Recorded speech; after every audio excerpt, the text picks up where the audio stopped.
So it's going to be a very big issue for Chelsea and Potter. And, obviously, I agree with Janusz. I don't think it's to say right now, look, get Potter out. But 10th for Chelsea, just not good enough. Yeah, he has absolutely got a personnel problem. And we'll get to that. We'll talk about some of the transfer targets for them. Obviously, we saw one of them up on the bench before this game in Benoit Badiashile. He was sat next to Todd Bowley, wasn't he, watching that game? But that's a defender. They need goals. And we'll get to that as well, Janusz. But one player that's divided opinion massively in this game has been Marc Cucurella. On the show last night, Xhaka thought he'd put in a shift. Craig Burley thought he'd been awful. Where did you stand on his performance? I mean, he was okay. I'm sure probably people went into, well, look, Graham Potter felt that he didn't play well, right? I mean, he hooked him amongst other players. He did, I suppose he's been watching Ten Hag because he knew he had to make a statement. He made that with Oba, rightfully so. Substitute that was substituted in the game. He made a point with Cucurella, withdrew another player. I can't remember at the moment, but in terms of Cucurella, probably the end product on that one goal, that's what made a decision. And although I think that goal was all on Kepa, till this moment, I have zero idea what Kepa was thinking. I mean, he was probably a foot or 2 feet away from that ball. You could see that he went for it and somehow stopped. He did that again in the second half when Erling Haaland almost tapped it in, which just got there late 2 yards away from goal. So that goes on Kepa, although I understand why Cucurella, because Cucurella needs to finish the play, just like anybody else. You can't think that maybe your goalkeeper is going to get you out of trouble, so I can understand that. I thought he was indifferent. I don't think he was horrible, but I don't think he was good, because ultimately, even if I think that Kepa made a mistake there, Cucurella has to make sure that Mahrez doesn't tap that in on the far post. You were talking about the players that got taken off at that time. The other player was Aubameyang. There was a couple of substitutions, Ziyech as well. And the reason I bring this up, Janusz, because Aubameyang just highlights the problem of the need for a striker here at Chelsea. Yeah, we've been here before. I mean, there was a little bit of a bounce at Barcelona when he first got there. I think, when Robert Lewandowski presence there, he knew he was going to play. I can't make, I think this is a personality issue as well. I don't like his body language. There's nothing I like about him. I mean, he's playing the highest level of football, and he looks like the game owes him something, and he's always unhappy. And yet, when he does get the chances, he never delivers. Take away the good Arsenal days, and then, of course, conflict with Arteta, who couldn't wait to get rid of him. I don't understand players like that. I really don't, because I know how much of a privilege it is to play that game. I've been able to do it, but I always wish I was able, or I was good enough to do it at that level. And if I ever got there, my goodness, I'd be happy with just about anything. I know it's easier said than done. Everybody wants to play. Everyone wants to be the number one. Everyone wants to be the first choice every game, but that's not possible. But, when it comes to Aubameyang, I feel like this was another great chance. I mean, how many benefits of the doubt are you going to get? How many big clubs are you going to be on to underperform in such way? So I have zero issues with Potter taking him off, especially that, in the time on the pitch. I think he found himself in a penalty area of the opposition once, maybe touched the ball 12, 13 times. I mean, that's just not good enough.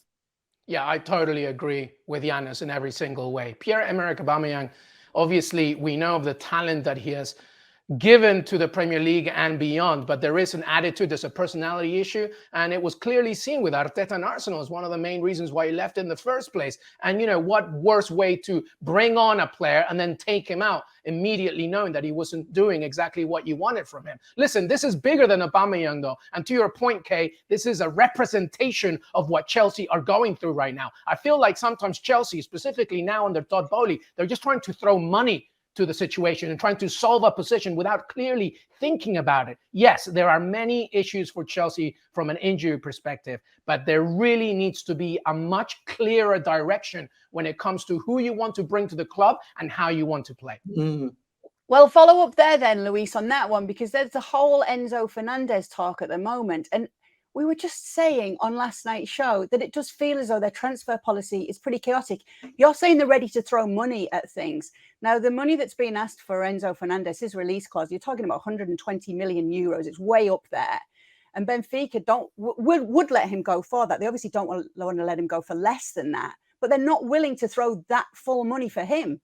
Yeah, the Enzo Fernandez story, by the way, is absolutely catastrophic in so many ways. And Roger Schmidt, the manager of Benfica, has already come out and shown his frustration because, first of all, Benfica have a game tonight. Enzo Fernandez is not in the squad at all. Partly because, mainly because Enzo Fernandez has basically said, I want to play for Chelsea because Chelsea have thrown the proverbial apple in front of my face saying that we want you. Todd Bowley has said, yes, we're going to get you in. But to your point, Rui Costa has said, the president of Benfica has said, we're not letting him go for anything less than the release clause. So you got to pay up, right? And Chelsea have said to Enzo Fernandez, yes, we're going to do that. That hasn't been the case. They've offered about 80 to 85 million plus a few players. That's not what Rui Costa wants. So now Enzo Fernandez is not playing. Chelsea right now are not communicating with Benfica for Enzo Fernandez. And Schmidt, the Benfica manager, doesn't have his Argentinian to play for. It's an absolute mess. Yeah, Schmidt is very annoyed. And obviously, Enzo Fernandez has very much been unsettled. The coach has said so himself. Listen, we're going to bring in Rob Dawson to get the Man City angle. But before we do that, I hear that he's coming in two-footed with a take on Chelsea after last night's game. Oh, you've set me up for a massive fall there, Kay.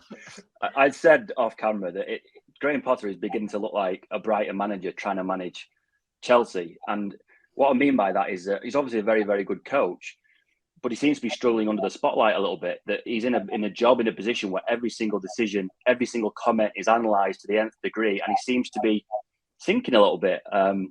I saw his interview before the game last night, and he's talking about maybe try and make things hard for City, and we'll see what happens. That's fine if you're a Brighton manager, but he's manager of Chelsea. Chelsea at home at Stamford Bridge, whoever they play, need to be on the front foot and impose themselves on the game. And clearly City are a very good side, but I can only imagine Chelsea fans listening to that pre-match interview and thinking, we are in for it here. We're not. The manager is not talking like a man who thinks that his team are going to win, and that's going to have to change because. Chelsea, obviously, they're 10th in the league. They're 10 points off the top four. Ultimately, at some stage, Graham Potter is going to have to be challenging for trophies, challenging for the Premier League title. And at the moment, it just doesn't sound like a guy who thinks that his team are capable of that. Can I offer a different view here, maybe? Please do. I disagree to a degree because we don't know ultimately if Potter's going to be the man, but I disagree slightly on the lack of direction. And just throwing money at it. Okay, they're spending money, but I think the difference here is that this is not Roman Abramovich's team, right? I mean, there's clearly direction in terms of a rebuild, soft or however you want to mention at Chelsea, and they're spending money. I agree with the fact that they need a striker first and foremost. But if you look at Enzo Fernandez, you look at Badiashile, you look at some of the young players, this is clearly the direction from Todd Bowley to change the way Chelsea has operated in the past. And they're betting on younger players. And they probably recognize the fact that by doing so, this is not going to be what used to happen. The managers get let go the moment the Champions League or a title slips away from them. Now, we can argue if Graham Potter, with this new direction, new idea, is the right man long term. That I don't know, and I can perhaps agree to the fact that ultimately he may not be. But I think there is a direction. If not clear, we can see what sort of players they're looking at and trying to get for the future. So I think it may be baked in that there may be a season where they don't get to the Champions League. And I think I've said this before, the future of Graham Potter is going to be decided in how he finishes this. If he does it, what Arteta did last season with Arsenal, where they finished fifth, I think it was the last game against Newcastle United where they didn't get in. But clearly everybody saw progress under Arteta, even though we did in previous seasons, and we're all asking for Arteta to go. This, I think, in my opinion, is a similar situation with Graham Potter. Right now, the Champions League is mostly gone. And if Graham Potter gets this team together and finishes strong, then perhaps he has a future. If he doesn't, then there will be a change. But I think there's been a massive change at Chelsea, and we're looking at a different project. Thank you very much for watching ESPN FC on YouTube. For more highlights, analysis, and exclusive content, be sure to subscribe.